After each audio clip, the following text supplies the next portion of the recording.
So now we have our last talk for this evening, the last long talk. I want to have Philipp, Neub and Sven Niedner on stage, please.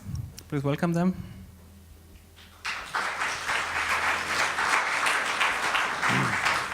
They're talking about a startup called Avamo, which is about, it's kind of a credit bureau similar to the German Schufa, and they're working mainly in Africa, as I understood it, and the talk is about digitization of microfinance in emerging countries. So, thank you, Roland, for the introduction, and good evening, everyone. Hi, my name is Philipp, and in the next few minutes, I would like to give you a case study of what it actually means to work internationally, which is what we do, as we just heard, and then my colleague Sven will give you some insights on the actual IT aspects of what we are doing.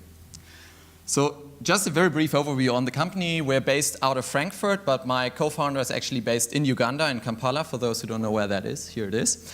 Both of us have been working in Africa and with Africa for more than 10 years, which is why we came up with this idea. And microfinance and scoring is also what combines our team. Our goal is to actually drive down the interest rates in the microfinance sector so that loans, a credit someone takes from a small finance institution, become cheaper so more people can get access to finance. So it's a for-profit business model, but at the same time with a social impact that more people get access to finance. So when people talk about the world and doing business, this is typically the picture they have in mind. They see every continent, but they forget about one thing, and that's Africa. And Africa is not just the one place. You often hear the comment, there's this country, or it's a big country. But actually it's 54 countries with very different cultures, with very different drive, different political systems, and so on. And actually there are loads of opportunities which the majority of the business world are currently overseeing. And the reason for that is this picture that we typically get transported through the media. So I won't read out all the words to you, but when you have a look at the slide, you will see what typically are the associations when people think about Africa. But there's another side to it, and that's actually the demographics are quite promising. While in Europe, the population is getting older and older, we have more people being retired and living long lives with a very small workforce. In Africa, the picture is quite different. So we actually have a very young workforce, and it's growing tremendously. So we have other topics like the infrastructure, for example. Yes, roads are poor in some cases, and people often say, yeah, but you don't have a landline phone, for example. That's true, because they don't need the landline phone, because they just skipped this development stage and they just went straight to mobile. So you might not have LTE everywhere, but if you go out to towners here in Frankfurt, you might not have mobile connectivity. If you go out in the savannah in, for example, Kenya, you will have mobile connectivity. So developments are slightly different, and we've been talking, or one of the topics here at the evening is what can we in Germany learn from other parts of the world. And I would say, for example, if you look at mobile payments, then I would definitely go to Africa and try to learn from them, because while we are still dealing a lot with cash here, and some people are now using debit and credit cards, in Africa everybody is paying by mobile phone, it's just common. The GDP rates show that actually the growth in these markets, and it basically applies to almost every African country, are significantly higher than in most other parts of the world, including Asia. So let's have a look at the finance market in sub-Saharan Africa. And this is an based on the example of Uganda, but the similar figures apply to pretty much all the countries. Maybe take out the northern countries in the Maghreb region and South Africa. But what you typically see is you have between 30 and maybe 60 banks, financial institutions which are regulated by a central bank. And then you have, like in the case of Uganda, more than 2,000, in the case of Kenya, more than 4,000 microfinance institutions. A microfinance institution is basically like a small bank, but with very limited services, and they typically don't take deposits. So you can't have savings with them, or only with very strict restrictions. And many of these institutions are actually quite small. So we have a pilot customer in Uganda, and they have 3 employees, 1 doing sales and 2 back office. If you look at the population, you have about 20% of the population with access to a formal financial institution, to a regular bank. The other 80% of the adult population don't have this. They have either access to microfinance or they don't have access to finance at all. Of these 20% in the regulated sector, the current credit bureaus, and a credit bureau is comparable to what we know as Schufa, for example, in Germany, the credit bureaus cover only about 25%, which makes about 5% of the adult population. These credit bureaus have been in existence for 5, in some cases 10 years, and in most markets you have 1 or 2 of them. What is the function of a credit bureau? Because most people here hearing about it say, they are the ones determining if I get a loan or not. Actually, it's not the case. What they do is they collect the data on your credit histories. So they check, did you pay your bills? Did you pay back your loans? And based on this, they do a risk analysis and tell the bank this is a high risk of not getting the loan paid back or not. In microfinance, there is no such system. And most microfinance institutions work entirely paper-based. And I'll show you a couple of pictures here. So what you see on the top left is actually the archive. So when you have your client file, this is where they store it, and if you need to look up something, then you start digging in these boxes. Everything is written down manually. You see meetings with loads of paper on the table. A lot of transactions are being handled in cash if it's small sums that are being paid back, but more and more we see that these cash payments are actually being replaced by mobile payments, and we are going to integrate with mobile payments solutions as well. And then, this is my favorite picture here at the bottom right, it's actually the reporting system. So every paper roll is a daily report, and if you have 20 rolls, you have 20 working days in a month, such a bundle is then the monthly report. Now start analyzing the credit risk. I think that's a bit difficult. And then there's another problem in the sector, and that's that microfinance institutions cannot identify their borrowers because either there is no ID system in place, as was the case in Uganda until recently, or if you have ID systems in place and passports, they are very often counterfeit. So even the big banks are struggling with this. All this results in the costs for giving out a loan being very high, and the risk associated with a loan not getting paid back is very high as well. And because of that, the finance institutions have no chance but to actually charge interest rates of 60% and more. And we're going to change this with the use of technology. We have basically developed what we call a mobile office. It's a tablet PC, it's a fingerprint scanner attached to identify the person. And this device is running a software that we developed, and this software helps doing all the data capturing now digital, whereas before everything was written down in paper. The mobile network is actually quite well developed. I've said that before, and actually I met someone just downstairs in the break who told me, yeah, in Africa, a friend of mine just told me from Benin and Ghana that actually no matter where you go, you always are connected. And that's exactly the case, and that's why we can use these mobile offices to actually transmit the data we capture in real time to the database. On the other side, we have a management information system, a customer relationship management system, which helps the institutions to then analyze the data. So they now, for the first time, have an overview of their portfolio. They know who owes them how much money. They know who's due to pay back. They can see the performance of their loan officers. So are they actually giving out loans, or are they just chatting the whole day? And then it will take a while, probably 1.5 years, we will have accumulated sufficient data to then give out credit reports. This is what I described before. We are not saying this person should get a loan or not. We just say how high is the risk. And then it's up to the finance institution to say, do we want to give a loan? And if yes, which interest rate do we charge? And if it's a borrower who comes back and pays every time, the interest rate will go down. Now, what happens if the borrower does not pay back? Well, actually, this borrower is protected against over-indebtedness, which is one of the topics that brought microfinance a bit in a shady light in the last couple of years, because there were a couple of people killing themselves when they couldn't pay back the loans. This is what we're going to prevent. We are actually working with a pilot customer already, and this is where you can see the application in use. So we have a motor taxi driver who's at the microfinance institution currently getting registered and giving the customer information. And now Sven will tell you a bit more about the IT side of things. Okay, thank you, Philipp. So what you heard up to now is a nice plan, a quite thorough design of business processes, and a really good idea, good business idea. And to make this actually happen, it needs to be transformed into a software. So What do we need? We need developers. Maybe first question, who in the room is a developer? Do we have developers in the room? Oh, there are a few. That's good.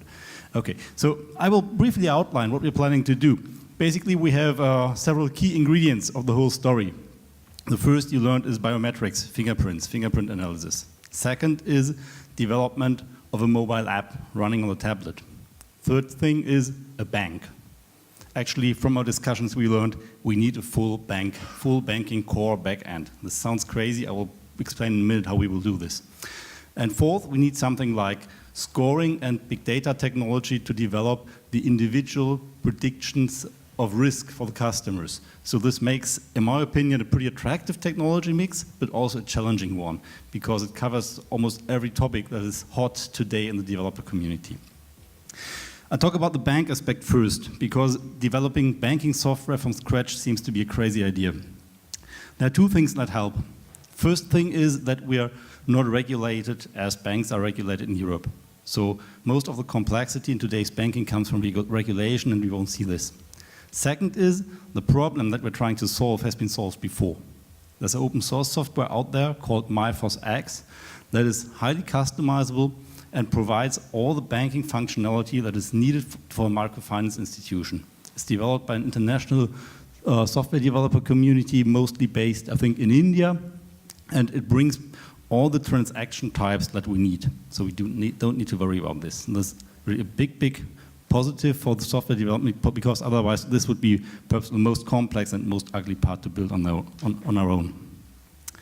Second thing is that to make this all happen, we need to somehow organize the communication with the mobile app, and we need to implement the mobile app. And then we need to develop all the enabling functions like biometric authentication, and what else do I say, the scoring engine, and we need to integrate with a local infrastructure of payment, which in Africa is typically mobile payment. Did you mention mobile payment? You did, okay. So this is perhaps the most familiar way of paying money in Africa, and we need to somehow listen on the transactions and make them appear in our banking transaction system. And then one day we need to connect external data sources like perhaps weather forecast information to further refine the computation of credit risk. And this all will be done in something like, I think 9 months are planned. So from the beginning, from the start, which is pretty soon now, we take ourselves 9 months of time to develop the software and then start with the first customer, have a pilot use. And so we're currently looking for people who want to make this happen. And to give you an idea of what skills are required to do this, this is the technology mix that we would use in our project. And this is not fixed, so if you say, I can do it better using Python, we need to talk. But this is up to now the plan, the blueprint that we designed for the software platform in question. The whole thing should be running in an agile fashion. So we want to be an agile startup. And remember, I learned the 3-letter acronym TIA. This is Africa. So this is not as stable, as predictable as German business would be. So I personally expect the requirements to change over time. First customer contact and perhaps a new view of the world, new feedback needs to be incorporated. So we want to be agile, we want to be flexible, and we want to be working in a continuous fashion, iterative fashion, to deliver something that meets the customer's expectations at the first day of delivery.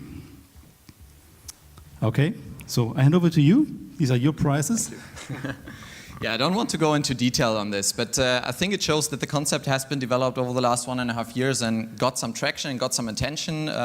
It helped us to actually bring on board a couple of reputable partners, which I won't mention here, I don't want to advertise, but I think we are looking to expand the team. We are highly motivated. We have experience in different fields, and what we are lacking is actually an IT team that can help us make this real. And so if you would like to have more information on this, please feel free to contact us either later here or go on our website and find a couple of detailed job profiles. Yeah, thank you very much for your attention, and we're happy to take any questions you might have. Thank you. So, thank you for the talk. Are there any questions? Are there any? There's a question. Ah, a question. Who? if nobody else has a question, I've got one. And it is, I could imagine that you're not alone in this business area. So isn't there just a whole lot of people who are doing similar attempts at least? So you get a tough competition, and you don't look like you live in Africa all the time. So maybe that you are not as respected as other competitors are. Both are good questions. Is there competition? Surprisingly not, and it surprised us ourselves. There are credit bureaus in almost every country. They focused on the regulated sector, and when we found out that nobody is actually addressing the microfinance sector, we started wondering as well, why is nobody taking this huge market? I mean, I showed you 80% of the population don't even have access to a regular account, and 95% of the adult population are not covered by a credit bureau. The potential is just immense. So what we found out when we looked at this was that the existing credit bureaus have a pretty traditional business model. So they are sitting and waiting, and they rely on regulation, on regulation, forcing the banks to share their information in a specified format. In our sector, there is no regulation, because even if there was a regulator, there would be nothing to regulate. The microfinance institutions don't have the information to share. And so there is no regulation. And then the existing credit bureaus that have been in place for, in some cases, over 10 years, they are still taking so much time to capture the regulated market that even if they started competing, the market would be way large enough for the existence of several bureaus. And probably what would happen in that case is that one bureau concentrates on one region in the country and the other on the other region, because basically the benefit from sharing credit information always comes with the same users and the same providers in the same region. And typically microfinance is a very local business, so it wouldn't even harm if that happened. But it's not so easy to copy, and that brings us to the second question you asked, if we are respected in Africa, and you pointed out I'm white, that's actually true. But I think the reason why we are respected is that we have been working on the ground for several years. And we've been working with local teams. We were not the expatriates telling the African what to do, but we were actually open to learn what is being done differently in these markets. And I pointed out it's 54 different countries and 54 different markets. Not everything is the same, even though, of course, there are similarities as they are in Europe or US or Asia as well. But our partners got to know us for a long period of time. They've been working with us. We've been referred by some partners to other partners, and that's how we build the trust. And this is also a reason why this is nothing that can be copied very easily, because trust relationships are very important in Africa, more than I would say here. Does this answer your question? Good. Okay, any more questions? No. So, thank you for your interesting talk and this interesting insight to microfinancing. I think we definitely can learn something out of that, also about connectivity. I'm not quite sure if we should be like how you call it, TIA with the topic of regulations. Maybe this may not be a good idea.